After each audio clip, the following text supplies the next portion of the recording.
الجنة هل فيها استحمام وقص أظافر وشعر؟ هل عملية الأكل يتبعها تغوط وتبول؟ كيف تكون علاقة الأزواج بزوجاتهم؟ الموضوع أكبر من العقل ومن التخيل، أكبر حتى من الأحلام والذكاء الاصطناعي. لا بد أن هناك نشأة أخرى كما ورد في القرآن، وأن عليه النشأة الأخرى، يعني إعادة الخلق بعد الفناء.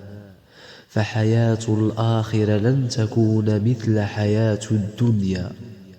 حياة الآخرة ليس فيها تغوط ولا تعرق، وليس فيها رائحة كريهة، وليس فيها مرض، وليس فيها ألم ولا فقر، لكن حياة أخرى لا نعلمها، لأننا لا نعيش بهذا الجسم، ولكن سنعيش بجسم آخر.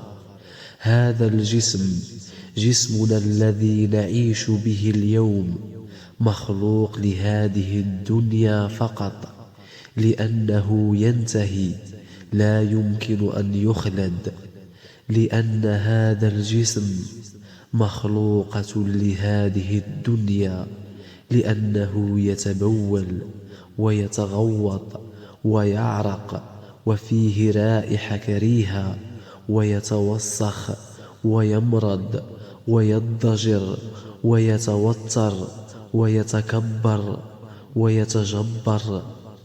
النهاية السعيدة فقط الوقوف بباب الجنة وانتظار الإذن بالدخول إليها. جعلنا الله وإياكم من أهل الفردوس الأعلى من الجنة.